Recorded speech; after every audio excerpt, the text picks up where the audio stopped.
Hello, everyone. I'm Dominique. And I'm Christina, and we are the Connected in Glass podcast. Every week, we will feature interviews with glass artists who speak to their creative processes and overcoming challenges. These conversations are real and raw.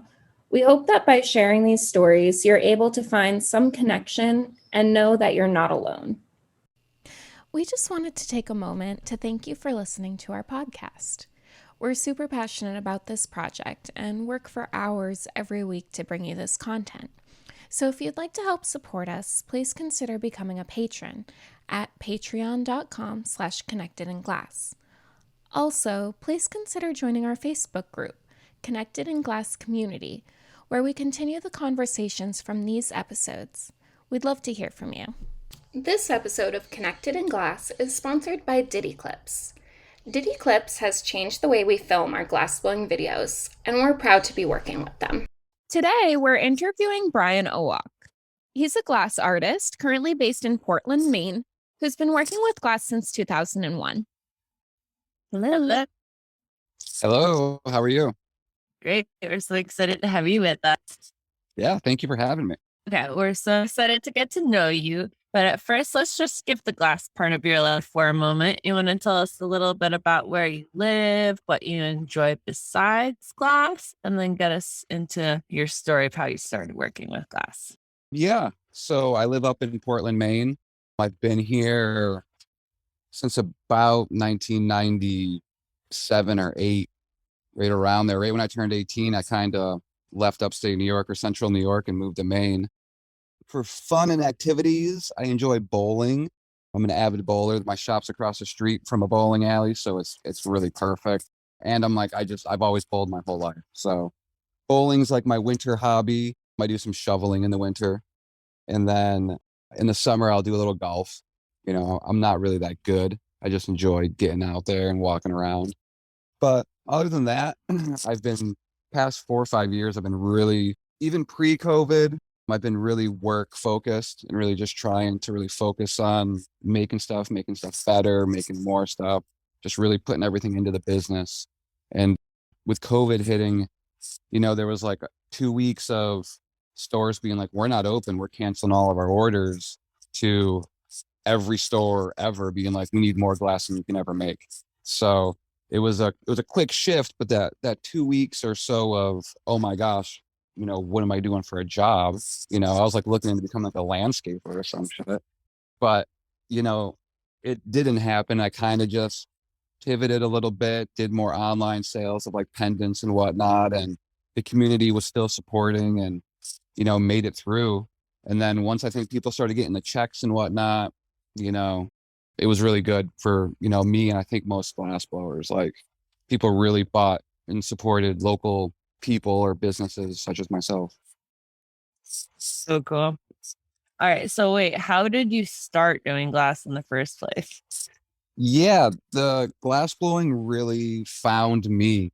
Like I was never like the artsy kid growing up or anything like that. But I was at a Fish concert back in 99-ish, somewhere around there, 98, 99, and randomly met some kids. I think they were friends of friends, and they were selling like grilled cheeses and beers. And I just posted up with them for a while and chatted, and we just kind of, we vibed. And they're like, yeah, we actually blow glass in Vermont. And I was like, oh, I'm right up in Maine. And so, when we weren't at shows, I'd go down there, and they were at the base of Mount Snow. So I'd go there in like the summer where it's just a ghost town. And they had a cool, glass blowing studio. And this is like 2000. This is like around 2000, maybe early 2001.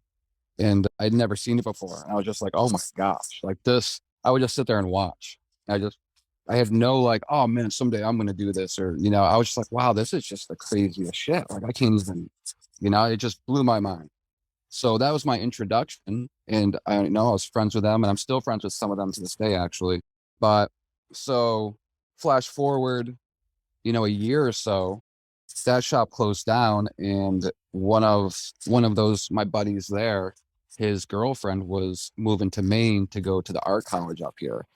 And he was like, well, if you could supply a place for me to blow glass, like a garage with some ventilation.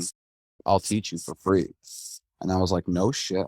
So I was renting a house at the time, and it kind of lined up where I just cut a hole in the side of the garage and found a window on the side of the road, put that in, put a fan in. It was very DIY.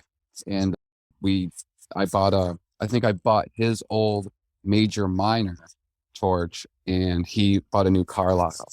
And he started showing me the ropes, and that's like how it began.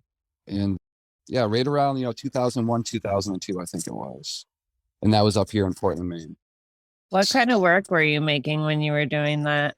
He had me on a strict solid only. He was taught, like, you don't learn hollow or anything like that till you learn how to work solid, and so there was like a year of me making little turtles and little fish and little like implosion pendants, fret pendants, weird little stuff, and then slowly I learned hollow, started doing one-use and spoons. My whole focus was to make pipes. Like, I was definitely a pipe maker in that sense. Like, I liked the function of it all. I like for glass to do something, I think.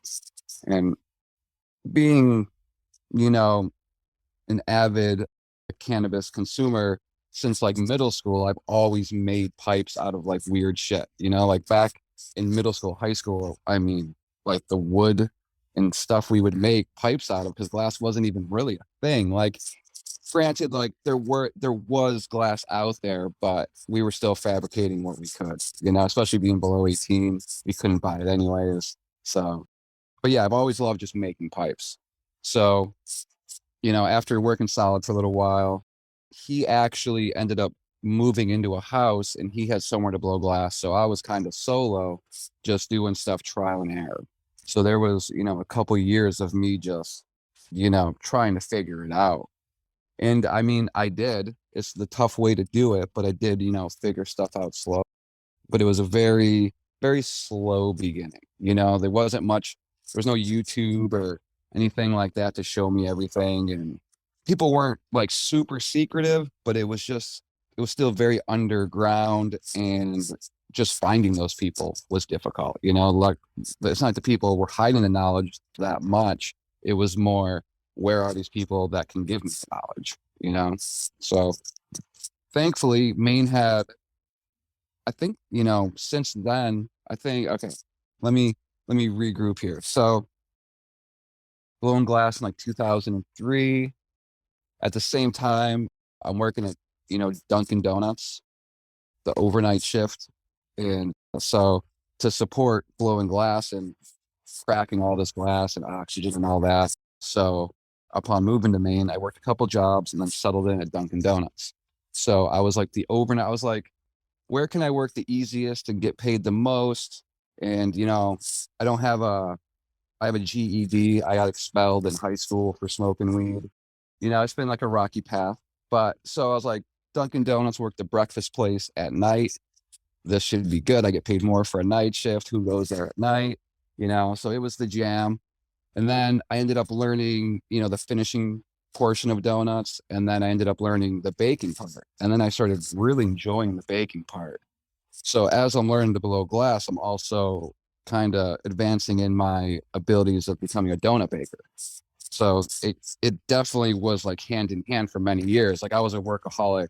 I just, I've had to work for what I have, not much has been given. So that's just been my mindset. So I would work a ton at Dunkin' Donuts, you know what I mean? But it's like, I was just fucking smoking weed, listening to music and making donuts all night, from like 7 at night to like 4 in the morning. It's a lifestyle, total lifestyle, and like I would leave, boss would give me off to go to like concerts and shit. I'd go away for a couple of weeks, come back. He's like, as long as you come back, you can have the job, but please come back. And I'm like, I'm coming back, man. Like, don't you worry.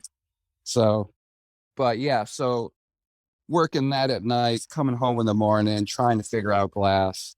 And then I remember the person that taught me how to make a donut was via this like online discussion group called the Melting Pot. And a dude literally like sent me a photo of a drawing of like how to do it. And I was like, okay, I can do this. Like, I ran into my garage and freaking did it. And like, that's still how I do it to this day. And it's like, I'm so thankful for the sharing of knowledge like that, you know? But to think back, like, oh man, I want to make a donut. Like, how am I going to do this? And then I asked some rando, and I wish I knew who it was.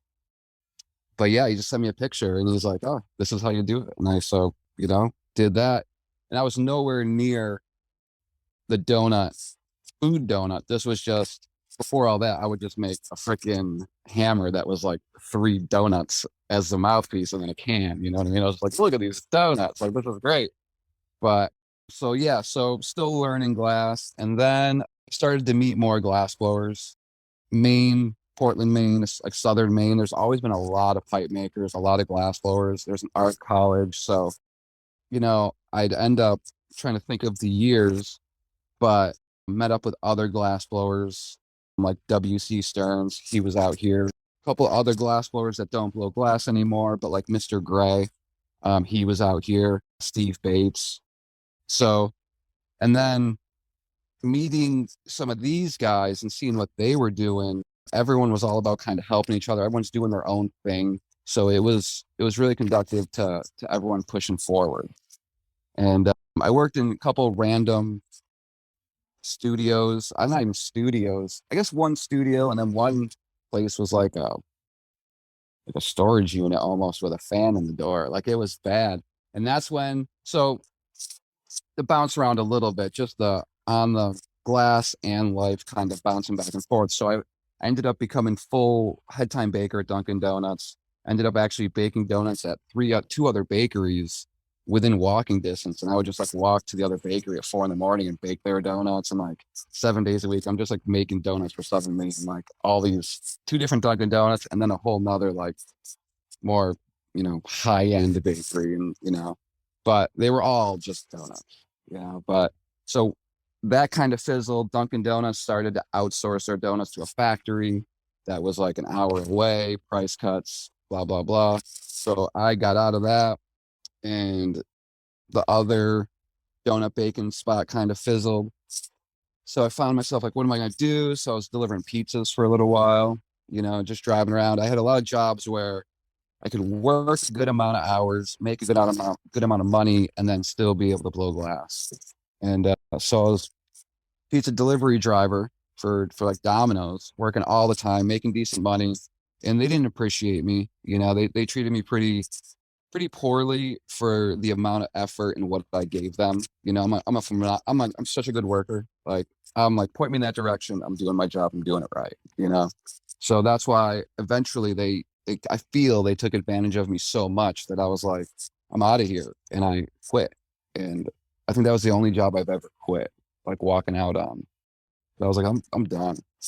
So that's when I moved into like the storage unit area, because I had nowhere to blow glass at the time. And I was like, I'm doing this full time. I was like, if I work this hard for this prick, how hard will I work for myself? You know? So I was just like, fuck it, I'm doing this. And that was like, I think 2005, 4 or 5. So I'm like full-time glass blower, just trying to figure it out. Back at this like storage unit, there was like a photography developing place that my buddy owned. They had like a bay, and then I would just open the bay door, and I made this whole contraption with a fan, with a little duct. It was just horrible, but it was safe. It was safe enough.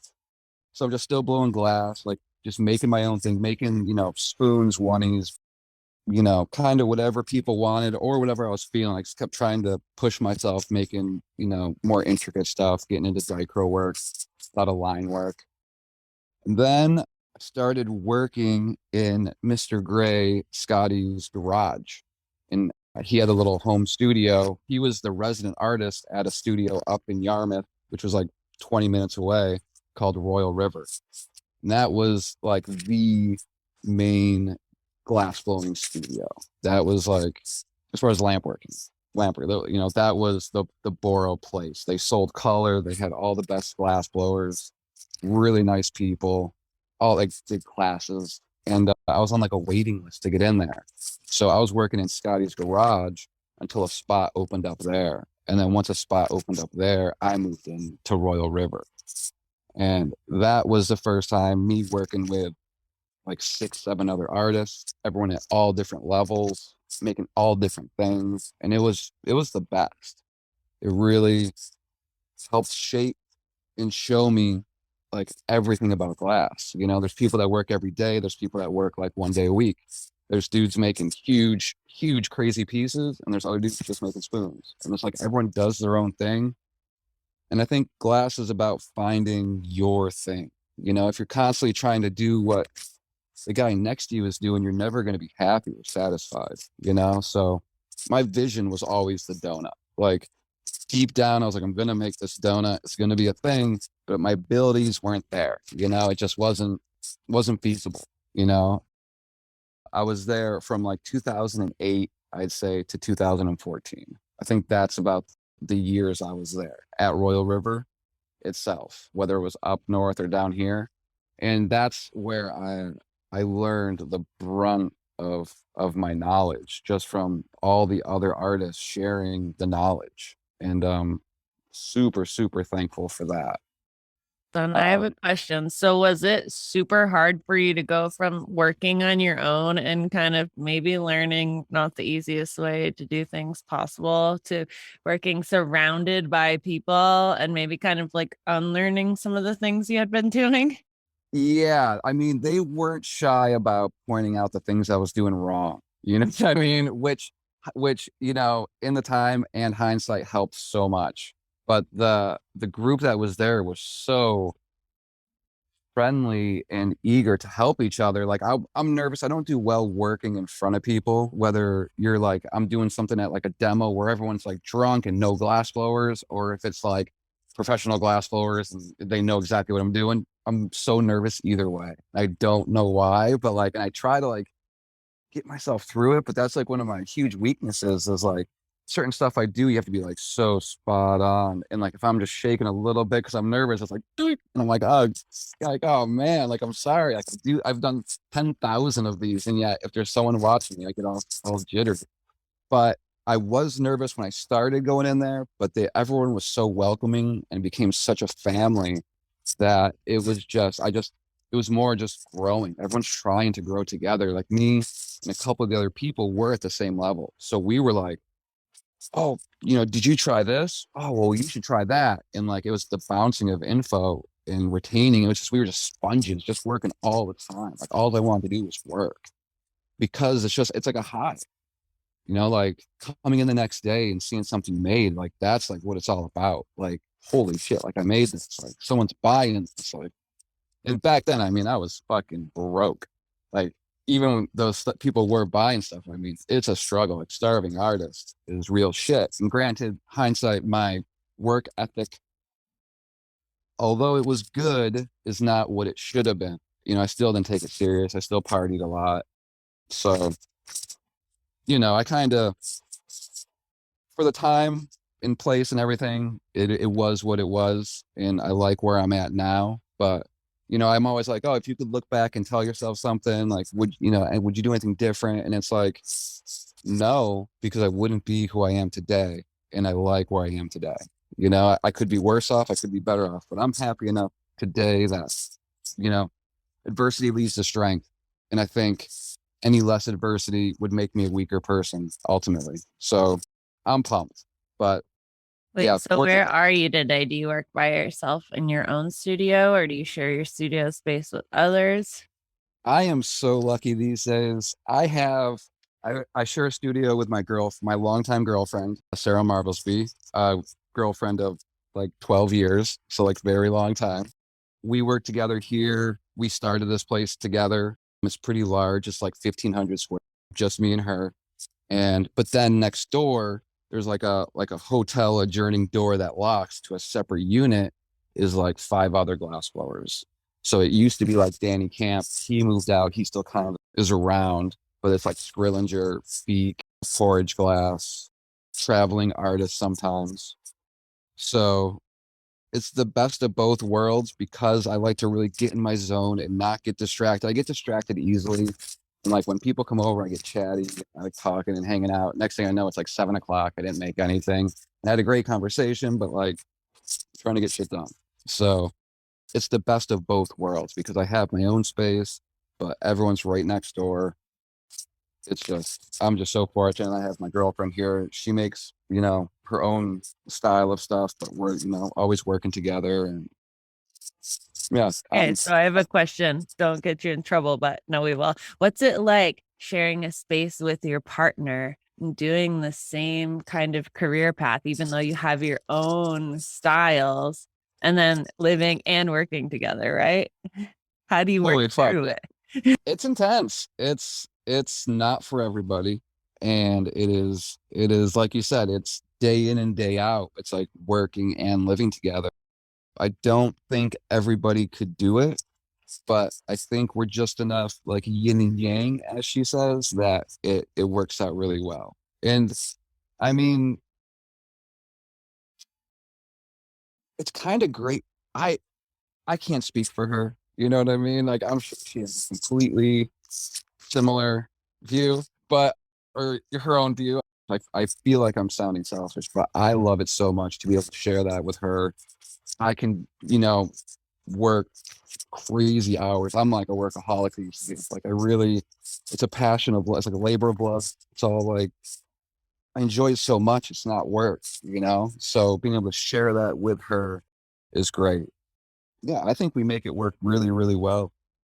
But it's like the fact that it's 12 years, it's like time doesn't exist because it just is, And I mean that in the best way. It's like, I don't know, no news is good news type of thing, maybe. I don't know. It's just, I love it. I love it. I think she loves it. She seems to be pretty happy. And we're both growing our careers. So, I don't know. I feel like everybody wins. Did you guys meet through Glass, or did one of you expose the other to Glass? Like, how did that happen? This is the age-old pipe maker goes into a store and falls for the girl behind the counter story. It's like, I think this is like a Judd Apatow movie. Yeah, she worked at the local head shop, not even for that long, maybe for a couple of years, a year or so. And I was like, wow, like she's pretty cute. Like, she seems to have her shit together. Like, no shit, huh? And I never, I don't know. I don't know if I wouldn't say I have a low self-esteem, but I feel like I have low expectations. So I was like, I didn't know if anything would actually ever come of it. But the way the ice was broken was the local stores, like I said, I used to struggle, and I would live, spoon to spoon, as they say. And so I'd hit the shop up and I'd be like, yo, will you buy like $100 worth of spoons today? I just want to go out to the bar. I want to eat dinner. I want to pay a bill, something like that. And she was like the manager. And she's like, well, I got cribbage league tonight, but cribbage, like, it was at a bar that was like 3 doors down from the head shop. So she's like, I'll come and let you in and I'll write you a check or give you cash or whatever for the glass and, yada, yada, yada. So I was like, cool, give me your number and I'll text you tonight. So that was my in. Not this slick. This was not planned. I was hungry. All right. Like, this was not a plan, although maybe subconsciously it was. But I was just like, I gotta eat, So she comes over and I really appreciated it. And this was after I made the first donut in like 2007. It was pretty ugly. But so this was probably around 2008, 9, somewhere around there. And I gave her a donut for her. The shop bought the pipes, and then I gave her the donut, and I was like, thanks. Like, I really appreciate this. This is for you. So I think that's where the ice was broken. And then I had her number to text her. And I think that, if I remember correctly, because it was so long ago, I would just kind of text her like, hey, like, how are you? And like, that'd be it. You know what I mean? Like, I have zero game. So through months of that, I think we ended up talking more and ended up going out and dating and whatnot. And we traveled a lot. But the glass thing, she had always loved the glass, which is why she worked at the shop. She appreciated it. She liked it. But she wanted to get into glass blowing too. But it wasn't like, oh, I'm going to date a glass blower because I want to learn to blow glass. So she ended up starting with soft glass, just doing like beads on mandrels and stuff. And we'd kind of make fun of her for it, at the shop and be like, come to the dark side. Like, let's make some pipes. Like, you're too good for this shit. Like, come on. So eventually she did. And I'm so glad she did, because she is so talented. She's really, really talented. But yeah, she ended up, sharing a bench space at Royal River with me. So it was like my bench, and I just gave her a little corner, and she had little links, and just do her little implosions or little dry pipes. I can't even remember, but that's how it started. And then from there, my business ended up growing so much that I needed more space. So a spot opened up, 2 blocks away from that studio, a little closer to the bowling alley, and right next door to like Danny Camp and Beacon, those guys. So I was like, I'm just gonna make this jump and go for it. So that's when we opened up this studio, and probably one of the best things I've ever done as far as I have the space to do what I want, like the physical space and the mental space of like being alone, but being surrounded by people. I think that's what I like about living in Portland, even though it's not a real city. It's still a city. I still live downtown. And it's like, I don't really want to talk to everybody, most people, but I like to be around people. I like to shuffle through a city, maybe smile at this person or that person, but just move along and know that I'm around people. Like I like that feeling. So it's similar here, where it's like I'm surrounded by glass blowers, and we still collab. To collab, I just walk through the door. You know what I mean? It's freaking awesome. So, but then also when I'm like grinding, I just, my blinders are on and it's work. So, Okay, my next question is, was there a point in time where you're like, I'm not doing glass anymore? This is over. I'm burnt out. Like I can't do it. there was a time in between working at Dunkin' Donuts and delivering pizzas for maybe about a year and a half tops, where I just didn't have anywhere to blow glass. So it wasn't even an option. So there was, I think it was less than a year, to tell you the truth. I just remember my torch in a milk crate in my closet for a short amount of time because I had nowhere to actually do it. And then I was like, shit, I gotta like figure this out. Like it's time to figure this out. So I wonder if I brought it out for that storage unit little shop, and that's where I got back into it. I can't really remember. It's a little hazy, but there was like a 6 month to a year downtime where it was not burnt out. It was more just didn't have a place to do it. But for the amount I've done it, like I've been going hard. Like these past 3 years, holy shit, have I been going hard. And I finally did get a little burnt out around like December, January. I never thought it was possible because like I love what I do, but I finally got to this point. I was like, wow, I need to like just fucking chill for a second. Like, you know what I mean? I think I took like 2 days off, and I was like, that's better. Right back to it. But that what this summer I'm gonna take a little more time off. I've taken so much time off in my life. Like early 20s, I would just travel a lot, traveling around. I was a judge in the Cannabis Cup back in like '99 in Amsterdam. I went over there alone, do a lot of fish shows, over the course of years, other different concerts, traveling, and I've gotten my fair share of it and I enjoy it. But now I'm at the point where I'm just trying to kind of buckle down, focus on the business, and kind of build off that. You know what I mean? Like I used to take 6 months off. I used to take like, I would have Donut Fest, which is on National Donut Day, the first Friday in June.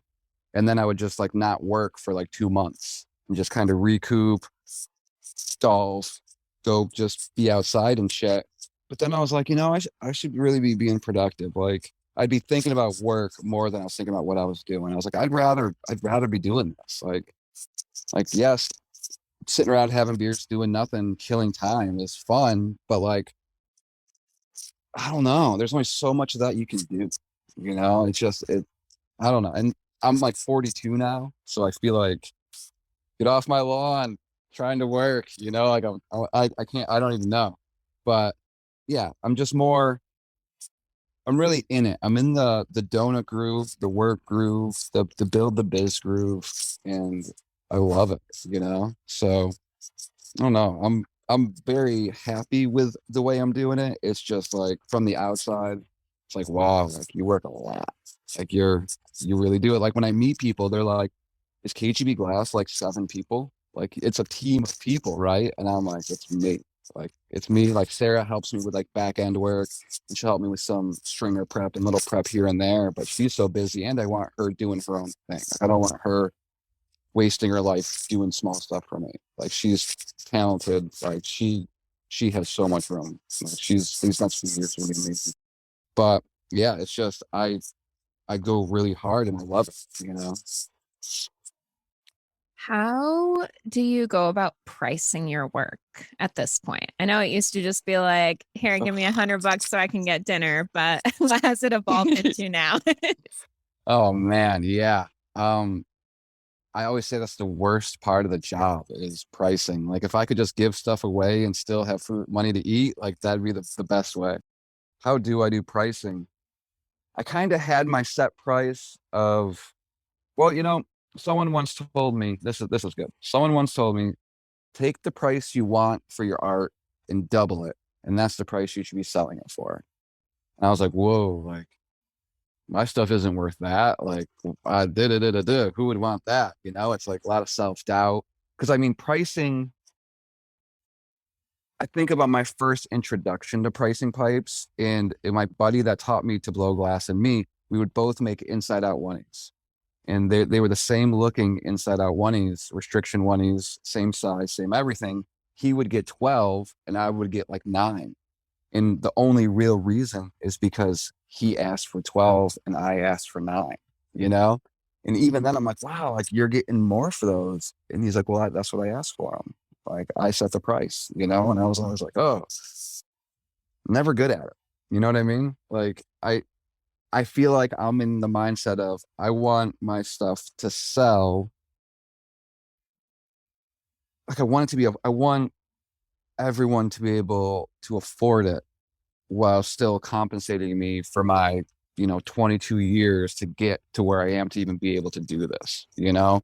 And the formula is just, it's so hard. And like, I've raised my prices, maybe like 10% on certain items, like every year, or like a little bit on this one, a little bit on that one each year, just because all my expenses go up and stuff.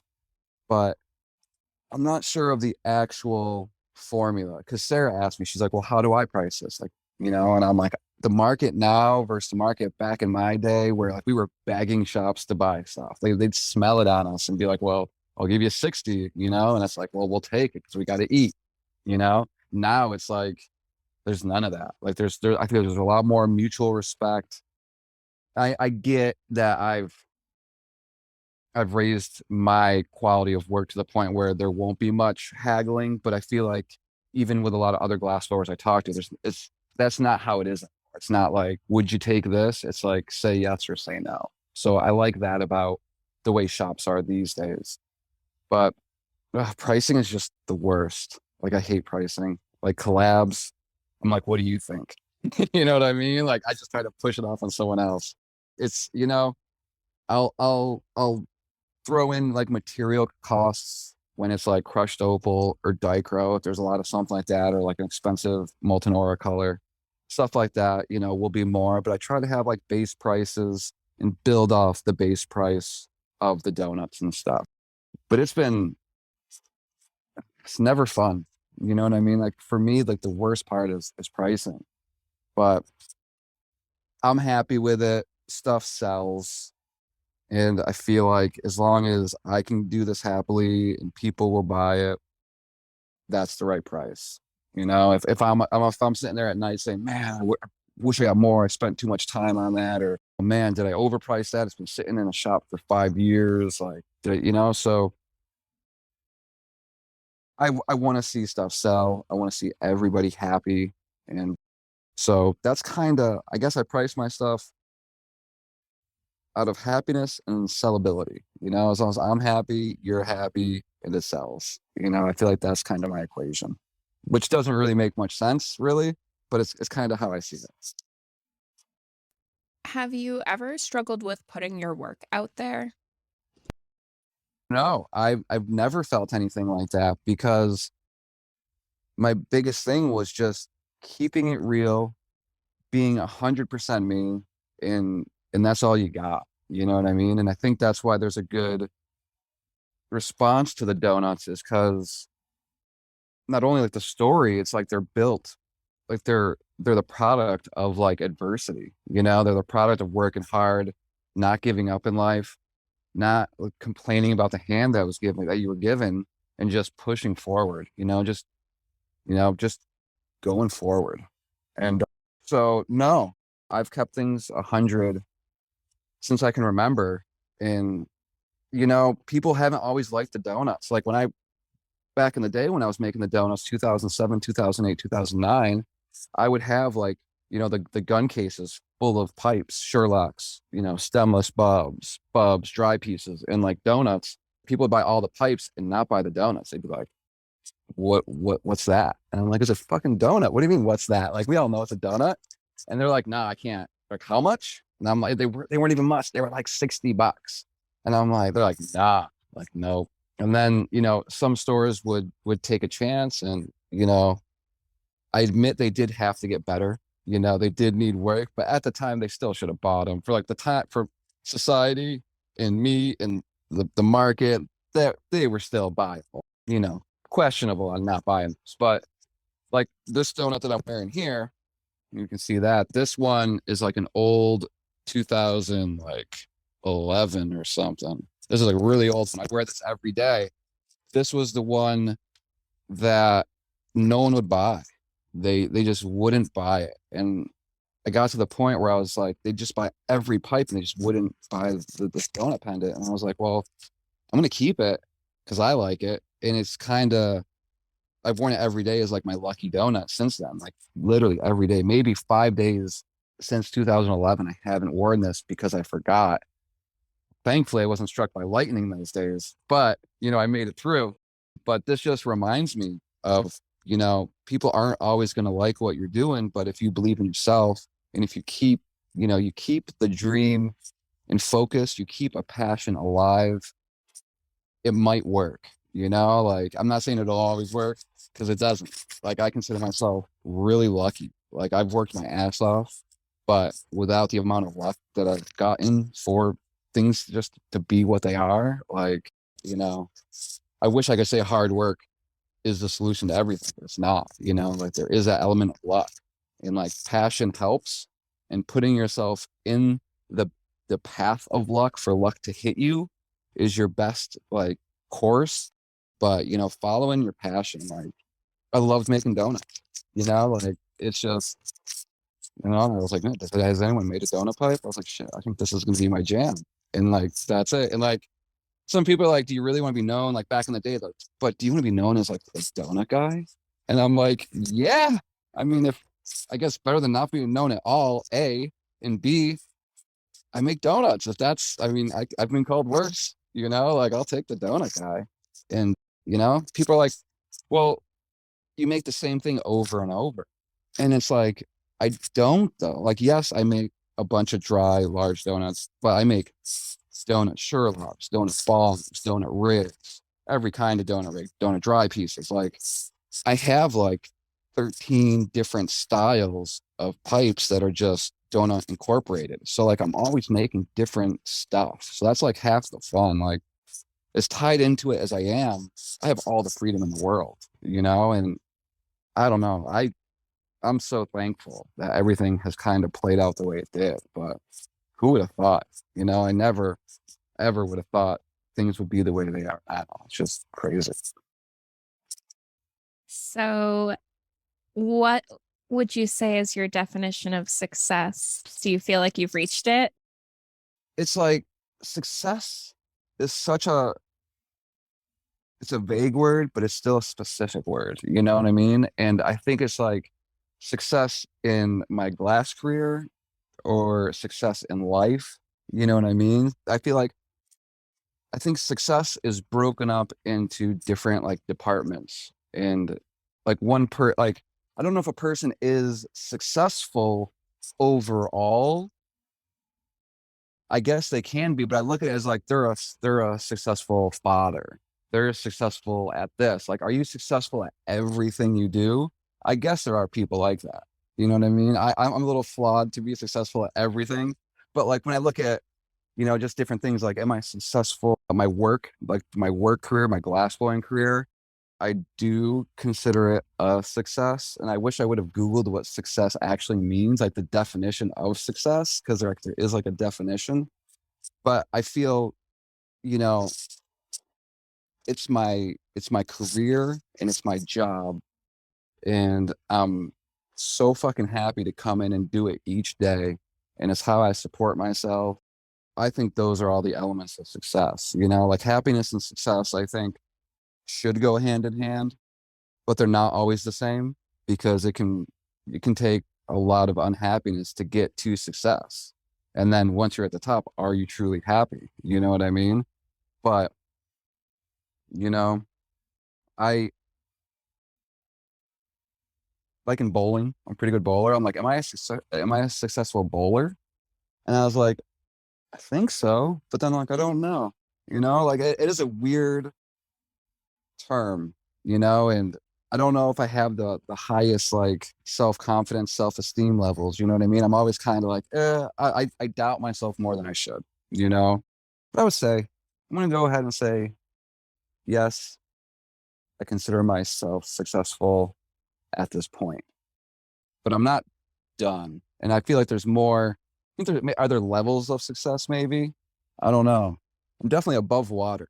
But it's just like the more I think about it, I was like, dude, are you though? Like, what do you? I'm happy. I feel like being happy at your job. Most people on this planet have to work to live, and if I am happy, like beyond happy, doing what I'm doing, as a job to live, I mean, that's half the battle. That's 3/4 of the battle. So I say yes. Short answer, yes. Yeah. Yeah. Do you have any experience with depression or anxiety? I feel like I don't know. I've never like been to a doctor and been like, I have anxiety or anything like this, but I've always been kind of a loner. I've kind of been, as much as I love partying in a group, I also love being by myself, and that was kind of part of the thing working the job at night by myself. It was like me and just the baker. It was just like, I like, if I have to do a task or a job, I'd like to do it by myself, do it right, get it done, leave. And so I think part of the thing with glass blowing was that it was like an individual thing that was me doing it by myself when I wanted. And, I think that was part of the huge appeal. But like when I do get stressed out, it's crazy that I can jump on the torch and kind of everything else in the world goes away. It's very liberating and very zen. And sometimes I may think about something, but more times than not, it's just where everything goes away. And like I've had, my mom passed away, I think like 4 or 5 years ago. And I went home back to New York to see my sister and, console her and stuff, and then came back and like worked, and Sarah was like, maybe you should just kind of chill. And it's like, this is what I do, this is me kind of working through stuff. It's not even avoiding it. I'm still like, there are still thoughts and emotions, but it's the glass just washes everything bad away, and then you have something to show for in the morning. And yeah, so like I've heard the phrase and I've said the phrase like glass blowing is like my therapy. And then there's people that are like, well, damn, you need a lot of fucking therapy then. You know what I mean? It's like I'm always blowing glass, but it's not always like that. But it's amazing that it has the ability to give that to me. You know what I mean? It's like it's so weird to put into words like what I've gotten out of lamp working, blowing glass, making pipes, like making pipes. And like there's certain artists out there that will look down on it, and be like, that's not art, or what are you doing? But like it really is. And like the emotion that comes out, it's like it's really crazy. Just the process. It's just an amazing art form, and I'm so thankful to have stumbled into it the way I did, because I don't think I really had a plan, after like the age of 21, 20, I was like, I don't know what's going to happen. I'm just seeing what happens. And I found it, and it definitely changed my life. And, man, I'm just literally thankful every day. Thanks for sharing. Sorry about your mom. Yeah, it happens. My father passed away when I was like 15. So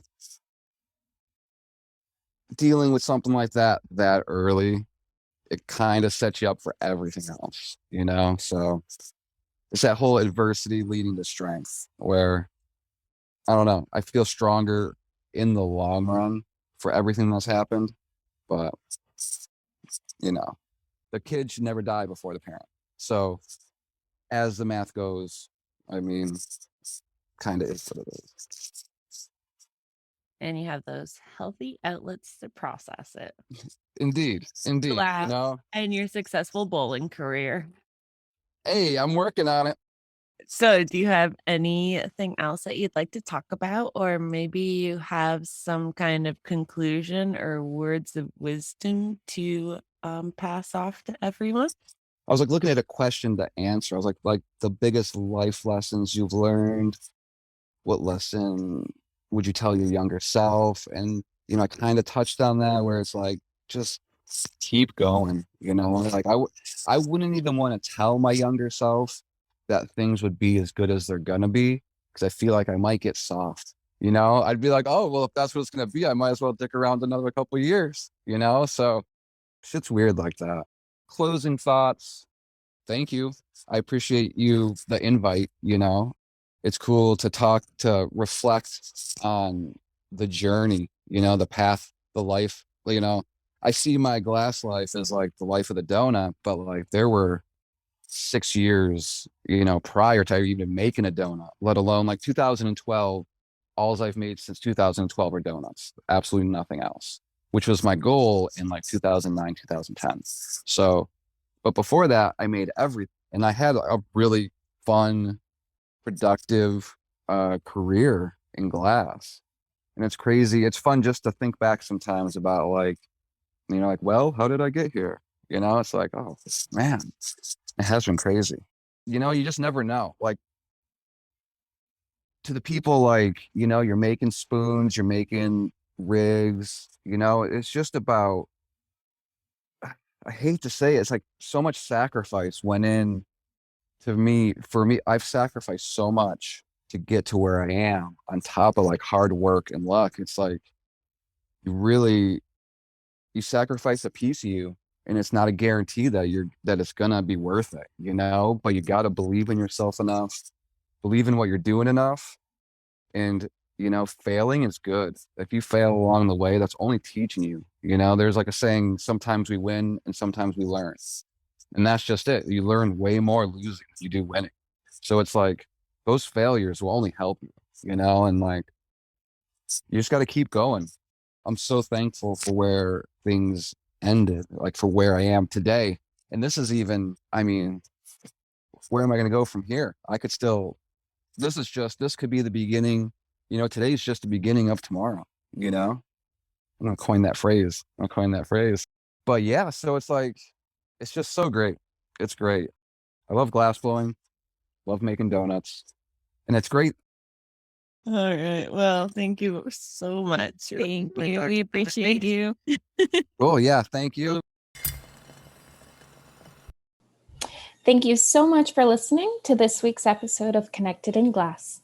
Make sure to follow us on Facebook and Instagram for more information on the artists we interview and for updates on the podcast.